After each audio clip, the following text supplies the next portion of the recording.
जब भी सृष्टि पर विपत्ति आया हो, यानी धर्म की हानि और अधर्म की वृद्धि, तब तब भगवान का अवतार मनुष्य रूप में इस सृष्टि पर होते चला आया है। ऐसे ही एक पावन कथा श्री कृष्ण जन्माष्टमी के मौके पर आज हम लोग सभी सुनेंगे जन्माष्टमी कथा, जिसे सुनने भर मात्र से मनुष्य का जीवन सफल हो जाता है। ऐसा पावन का कथा सुनने और सुनाने वाले का जीवन कल्याण हो जाता है। तो दोस्तों, बात उस समय की है जब द्वापर युग में सृष्टि पर असुरों का आतंक मचा हुआ था। काफ़ी चारों तरफ धर्मात्माओं का वध किया जाता था। जहाँ भी धर्म के कार्य होते थे वहाँ पर घोर अत्याचार हुआ करता था। बात है द्वापर युग की। द्वापर युग में भोजवंशी राजा अग्रसेन मथुरा में राज्य किया करता था। उसके अतताई पुत्र कंस ने उसे गद्दी से उतार दिया था और स्वयं को मथुरा का राजा बना बैठा था। कंस की और प्रजा पर घोर अत्याचार किया करता था। ऐसे में बहुत ही अधिक आतंक मचाने वाला कंस, जब उसके अत्याचार, उसके पाप का घड़ा पूर्ण हुआ, तब एक संयोगवश उनकी बहन, जिनका नाम देवकी था, जिनका विवाह वसुदेव से तय हुआ था, विवाह के उपरांत वो अपनी बहन को उसे ससुराल पहुंचाने जा रहा था।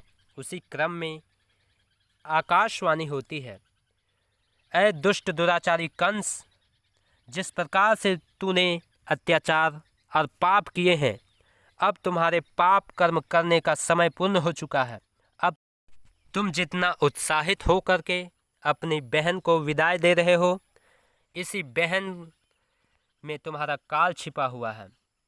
इसी बहन का 8वां पुत्र तुम्हारा काल बनेगा।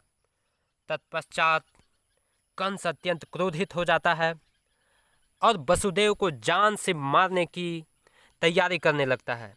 उसी समय देवकी उनसे विनयपूर्वक कहती हैं कि मेरे जो गर्भ में जो भी संतान होगी, मैं उन्हें तुम्हारे सामने ला दूंगी। तुम बहनों को मार कर मुझे विधवा बनाना चाहते हो, ऐसा अन्याय ना करो। इस प्रकार से देवकी की कही बातों से प्रभावित होकर कंस एक बार पुनः विचार करता है और देवकी और वसुदेव को कारागृह में डाल देता है। उस दौरान देवकी और वसुदेव से उत्पन्न हुए जितने भी संतान जन्म लेते हैं, उन्हें एक एक करके उसे जान से कंस मार देता है। इस प्रकार से लगातार इसी प्रकार से हृदय विदारक घटनाओं को वो लगातार अंजाम देते चले आता है। इस प्रकार से लगातार 7 संतानों की निर्मम हत्या कर देता है कंस।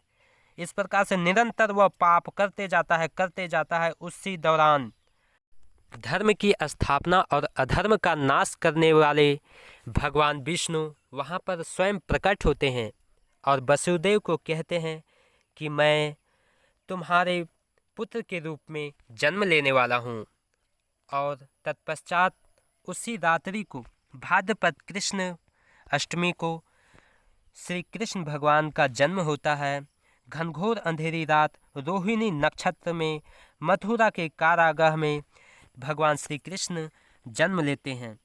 और उसी दौरान भगवान विष्णु ने उन्हें एक दिव्य अलौकिक दृष्टि से समझाने की चेष्टा किए कि फिलहाल सभी कारागाह के द्वार खुले हैं, आप इसी दौरान इस नन्हे से बालक को लेकर मथुरा चले जाएं।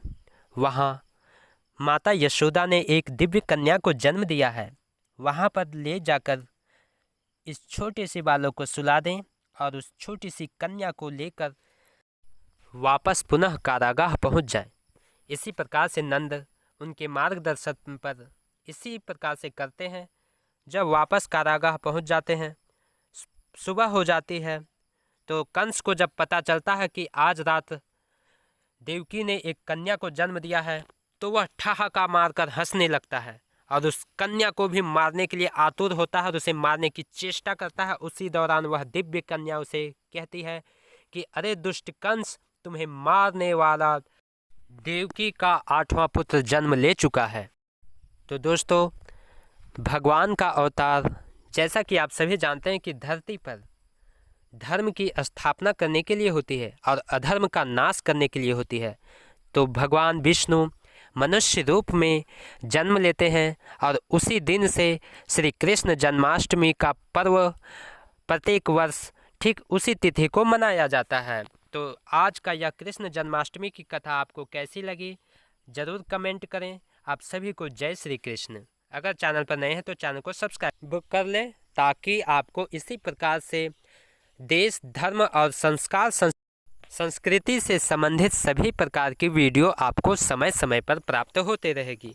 तो एक बार आप सभी को फिर से जय श्री कृष्ण जन्माष्टमी की हार्दिक शुभकामनाएं।